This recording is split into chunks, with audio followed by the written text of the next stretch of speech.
guys, it's Abby, aka Crime by the Book, and I'm so excited to be here with AJ Finn, the author of The Woman in the Window, which is now on sale. We are going to be diving into some questions that I have for AJ and also questions that you guys have submitted to me. But before I do that, I just wanted to let you guys know you can write a comment on this Instagram Live. If you have a question or just want to tell him how awesome his book is, please feel free to do so. We will be looking through the questions afterwards and we'll see if we can get any pressing questions answered for you. So if that sounds good, I think we're going to dive right in. So AJ, I thought we could start at the beginning of all of this. Yep. Tell readers who don't know about your book a little bit about what it's about. So The Woman in the Window is a sort of rear window for the 21st century in which an agoraphobic woman believes she's witnessed a crime in the house across the way but can't set foot outside to investigate, nor can she persuade anyone to believe her. And as the story develops, she begins to suspect that the danger, if it's real, if it's not imagined, might be much closer to home than she believes. So good. I love it. And guys, I know a lot of you are talking about if this book is inspired by Hitchcock. We're going to come back to that later on, but I love that you referenced Rear Window because it definitely felt like that to Good. me.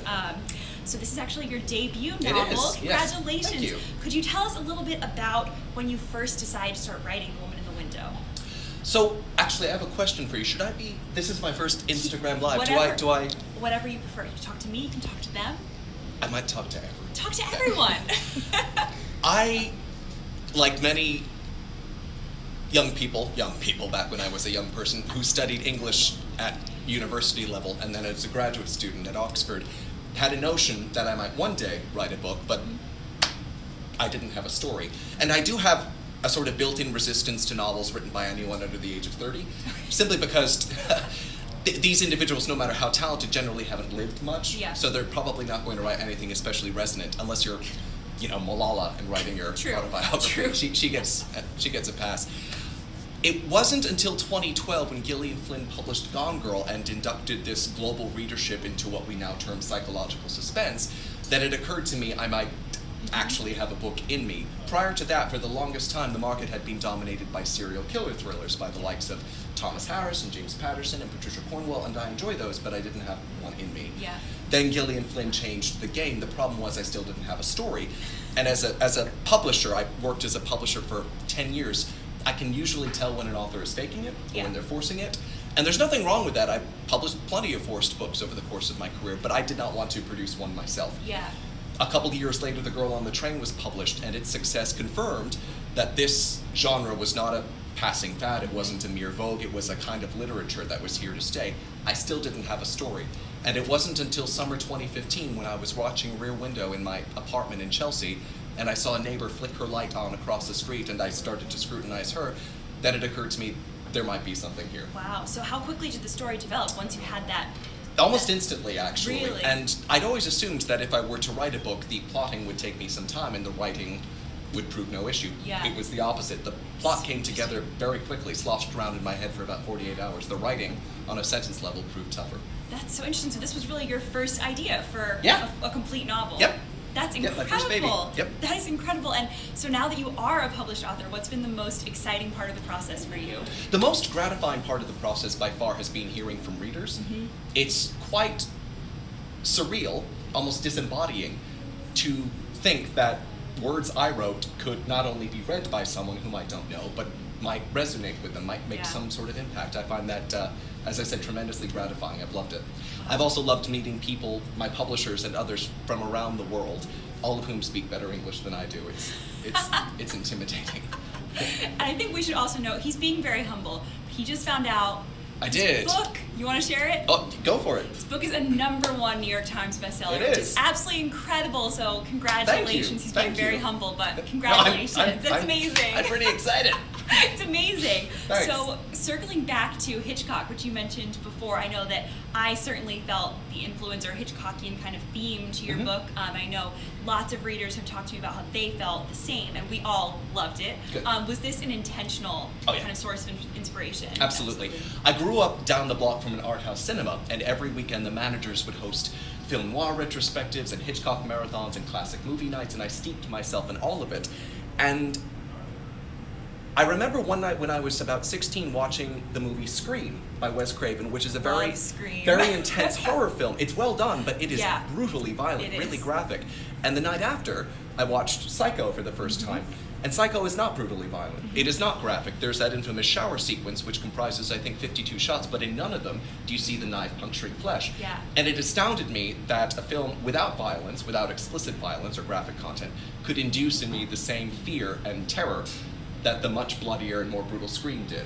Yeah, that's so true. And I think it's really interesting because I feel like there are a couple kind of Hitchcockian themes coming out more and more in the crime fiction that I'm reading. Yours being, I think, incredibly well done. And I love that everyone is also kind of, it's reigniting a discussion around Hitchcock and Yes. around Rear Window, and I love that. I think that's fantastic. So there is a fan of yours on Instagram who is also a huge Hitchcock fan and Yep. wants to know which of his films is your favorite. Shadow of a Doubt from 1943, which was Hitchcock's own favorite amongst his films, and I've actually cribbed a line from that movie to serve as the epigraph for the book. I love that film. Oh, I'm gonna have to go back and, Yeah. and look at Yeah, that. the first- That's the first awesome. words, yes. Okay. So my personal favorite element of the story, Yep. Hitchcock stuff aside, is the character of Anna. I love how, there's this real voyeuristic element to what she's doing, but we're also kind of voyeurs in her own thought process and her own life.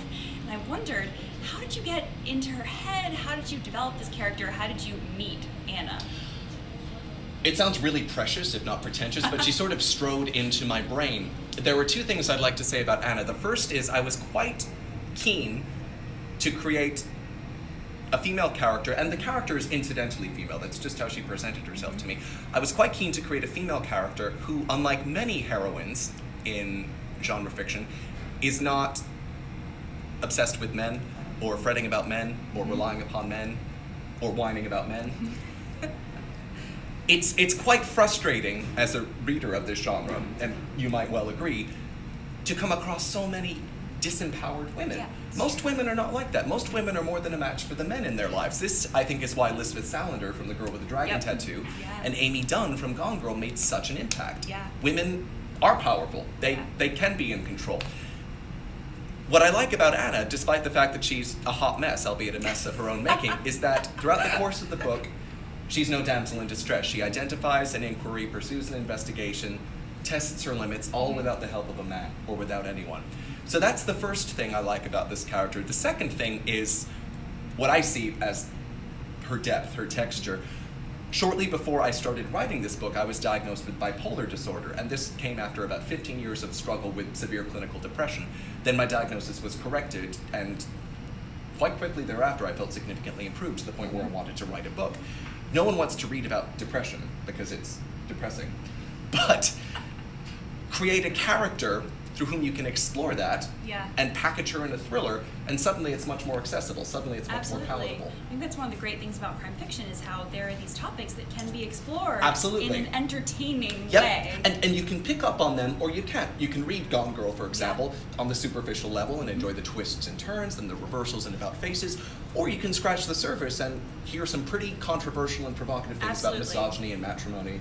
And that's Totally the agree. sort of book I wanted to write. I wanted to write something with more on its mind and in its heart than your average disposable psychological thriller. I love what he just said. I love it Oh, so much. That was good. amazing. I'm gonna write that Yeah, down. please and do. Put it by my Tattoo mirror or it. something Yeah. every morning. I love it. Okay, so a couple more reader questions Yep. for you. We got a lot of them, but a common question was wanting to know more about your writing process. So, kind of how did you outline? Did you Yep. know every scene beforehand before you started writing? How did that work for you? I did. I'm an outliner. A lot of authors talk about their characters surprising them. Yeah. If my characters start surprising me, it means my medication isn't working. So I do not wish to be ambushed by my characters. Before writing this book, I prepared a 7,500 word outline. And then because I worked until last week in publishing, I was able to approach an agent friend and ask her to take a look. I didn't Okay, want to yeah. commit to a project that might take years. Yeah. If in fact it wasn't a goer, and my agent friend encouraged me, and so a year later I'd finished the book. It was difficult-ish to write it given that I was holding down a full-time job. Yeah. So I carved out time in the evenings and on the weekends. Whilst writing, I was parked next to my window, and across the street I could look straight into the townhouses of my neighbors. When writing, I listen to electronica or music in a language I don't understand, and I fuel myself with Earl Grey tea. So that's. So you're not a coffee drinker. I don't drink coffee. No. This is a real problem. Crime by the Book audience is gonna know. I'm Oh, a huge coffee yeah, person. no, this I know about you. I'm Yes. glad this came up at the end. No, I am too. Okay. Can we still be friends? I think so. Okay, I think good. it's gonna work out. All right. Last question. Yep. What authors inspire you as a writer? A lot of dead authors, and maybe that's because I worked in publishing so long. I love Graham Greene. I love Evelyn Waugh. I love Patricia Highsmith, who was the subject of my graduate work at Oxford. I love, amongst contemporaries, authors whose work can transcend the genre, like Gillian Flynn, like Tana French, like Yep. Kate Atkinson. I love Carl Hyacin. Okay. I really respond to prose stylists, and sometimes I'll be reading a paragraph in a book by another author and think, I love that word. I want to find a way to showcase that word in a paragraph of my own, and suddenly that paragraph becomes a passage or even a subplot. That's incredible. Yep, it works for me. That's incredible. Wow. Well, thank you so much. Thank for you taking the very time to much, answer and thank these you all. questions. Thank you guys for watching. And this will all be saved on my blog, so you guys can catch it there later. Thank you guys so much. Bye.